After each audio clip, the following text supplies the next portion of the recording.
Waalaikumsalam warahmatullahi wabarakatuh. In this occasion, I would like to tell you about underlying principle of syllabus design in English language teaching.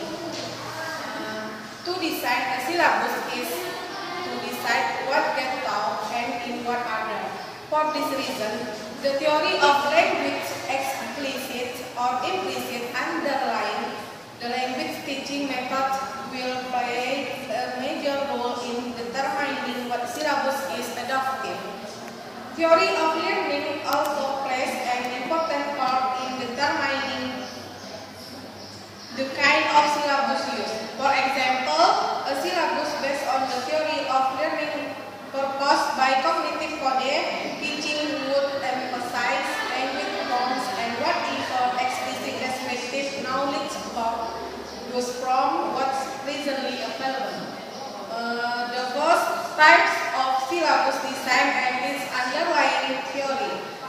There are four types of syllabus design. The first, structural or grammatical formal syllabus. The purpose of this syllabus are to transmit knowledge of the language system to the learner and to ensure that they master the grammar and vocabulary of the language. Second, notional or functional syllabus. This syllabus based on reconstructionism approach. The objective of this program is on the social function of language as the central unit of organization.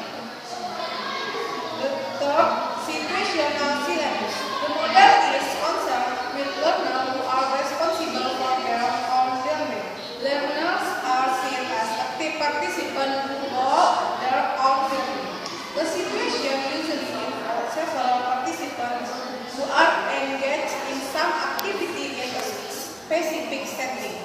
The language occurring in the situation involves a number of functions combined into a flexible segment of discourse. Four, mixed syllabus. This syllabus includes all level all the time, but the emphasis change at different stages of learning.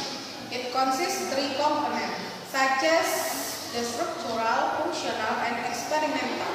The learning process ultimately depends on the interaction between the teacher and the learner in the classroom and on the teaching approach, activities, material, and procedure employed by the teacher. B. Choosing and integrating syllabi. Syllabi or content types are usually combined in more or less integrated ways, with one type as the organizing basis around with the others are arranged and related.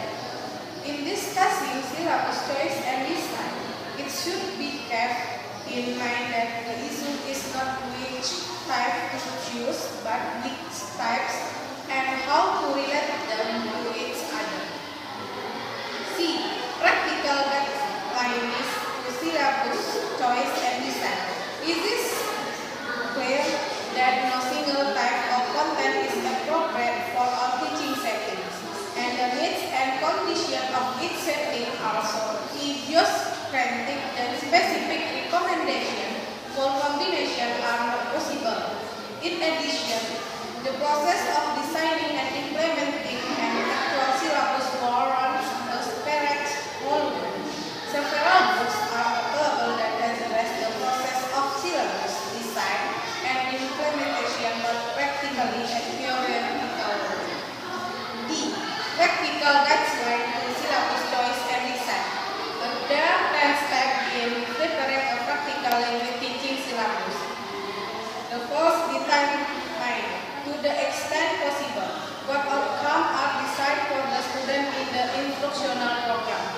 Second, rank the syllabus type present here as to their likelihood of leading to the outcomes desired. 3. Available resources in expertise. 4. Rank the syllabi relative to available resources. 5. Making SP adjustment to the earliest as possible. 6. Repeat the process, taking into account the constraints by teacher and student section described earlier. 7. Determine a final ranking, taking into account all the information produced by the earlier step. 8. Designate one or two syllabus types as dominant and one or two as secondary. 9. Review the question of combination or integration of syllabus type and determine how combination will be achieved and in what proportion. And the last, translate decision into actual teaching units. Okay, I think